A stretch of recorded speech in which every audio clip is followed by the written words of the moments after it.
Yo, what's good guys? It's Nightwing2303 from WearTesters.com. I think I have allergies right now, so bear with me, I'm a little nasally, but these guys right here dropped today. This is known as the Air Jordan 6 Tinker, but it's not exactly the Air Jordan 6 Tinker. Do you remember me talking about these?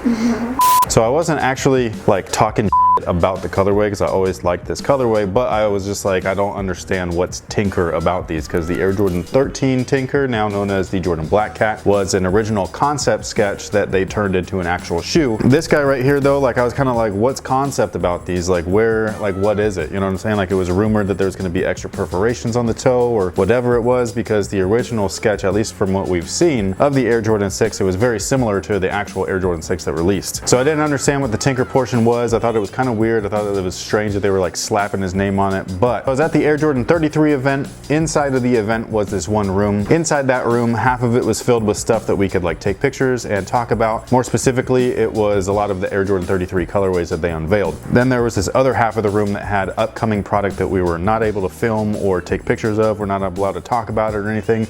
Although I think it's okay to talk about it now. All the holiday releases that was on that side? I didn't tell you anything. I'm asking because we've just unveiled on the site. It wasn't all the holiday stuff, but it was most of it, or it was a lot of it. Okay. I didn't tell you anything. I read it on WearTesters.com. Shameless plug all day.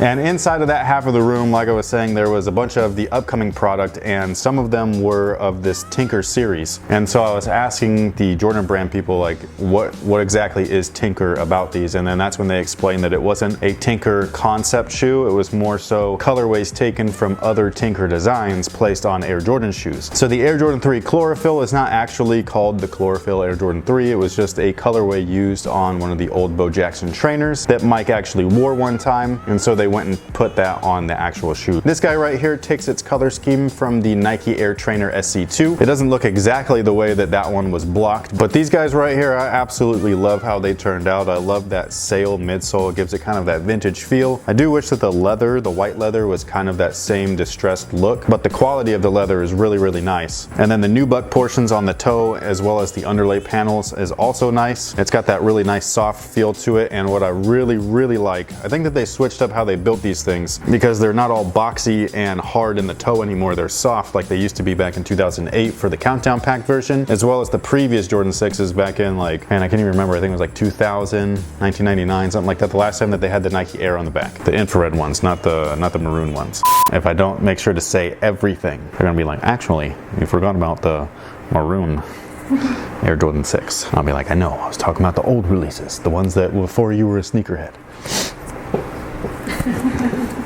But anyways, I absolutely love how this feels. It feels like Jordans, like the way that they used to be made, which I think is awesome. The tongue isn't super crazy tall or anything, but what I like is that it's stationary. It's not flopping around everywhere, so it's not gonna move on you while you're wearing them. One thing that I will say is that the picture of the shoe and promo images featured the Air Jordan logo on the tongue done up in that navy blue colorway, which looked great against the infrared tongue. This guy here though, it's just all infrared everything. I'm not mad at it, I just thought it looked better the other way. Also, the midsole itself feels very soft, which is definitely not normal for these newer polyurethane midsoles. I do not know if it's been confirmed or not, whether or not they've switched up the compound. All I know is that when I put these things on, they were way more comfortable than the past Air Jordan 6 releases. Clear soles on here, tinted blue. I do wish that they weren't like that. I wish that they had that milky look. But again, the way that the whole package looks together, I'm not mad at it. No Nike Air branding on the back.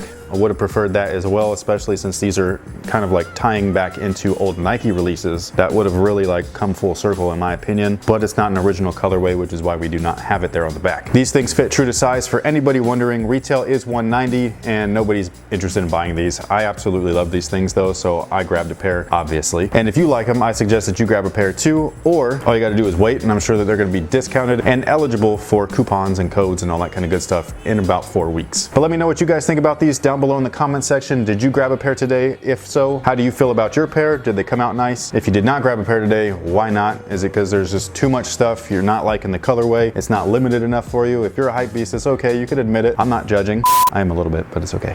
But no, seriously, I think that if you are a hype beast and you're letting these sit on shelves, I personally thank you, because it made it so easy for me to just walk in, grab my size, and leave. No hassle or anything. There's a lot of stuff coming out this month. There's a lot of stuff coming out every week. I do not understand how it's a sustainable like way of doing business. I can't even keep track of all the dates. Like, there's just a lot. Like when they were doing this every week and every week every shoe was selling out, like that's obviously sustainable. I don't understand this though. It's like They oversaturated the market. well, it's not that they're oversaturating because they already were. Yeah. It's just that there was more resale value, therefore more interest. But what I find interesting is just that this is a quality release. It's not like a bad shoe. Yeah. Unlike the last ones where they were selling no matter what. And it feels like that today's market, like right now, the only thing that people are buying is what's trending. Unless it's limited, nobody's buying it. I think that that's weird because it's like, are there really sneakerheads out there? Like, are there any left? You know what I'm saying? And I'm not saying that in a bad way. I'm just like genuinely curious, like who is out there consuming these products other than resellers to justify releasing so many shoes every week. We're on the downward. The bubble is about to pop, like for sure. There was a short time earlier this year, like right in the beginning of the year, where the releases were selling, like right around January, February, and March. But then quickly everybody was like, just kidding, and they just stopped buying stuff. I don't get it. Like obviously you have your Jordan 11, like 1 million plus pairs in production, and those sell through every year. But that one shoe can't make up the costs that you occur from like making all of these every week. That's the thing, it's every week. It'd be different if it was every other week or maybe once a month. I don't understand how this every week thing, multiple times a week too. Like who's buying all this stuff? I think maybe people are beginning to get choosy. I think people have been choosy. It's just that I think that like resellers can't move product anymore. So maybe when they are buying stuff, the brand doesn't care that it's on discount because they're still getting that money. Obviously, like they're getting their money from Foot Locker, Shoe Palace, whoever's buying them, because that's that wholesale upfront price. And then they make way more profit selling direct, like on Nike.com and sneakers. So yeah, I just don't understand the like how it's going to sustain itself. But I mean, it's interesting. If you guys have any ideas, let us know down below because I'd love to hear your guys' thoughts as well.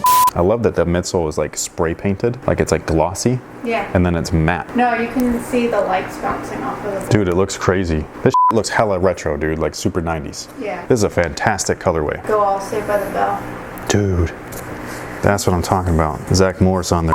Did I say bye? No, you didn't. I didn't?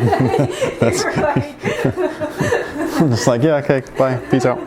Thank you guys so much for watching. Thanks for all your support. Leave your thoughts on everything that we discussed down below in the comment section. We would love to hear from you guys. Subscribe if you have not already. And if you're interested in these guys for whatever reason, even though nobody seems to be, we will leave a link down below in the description box. So until next time, guys, have a good one.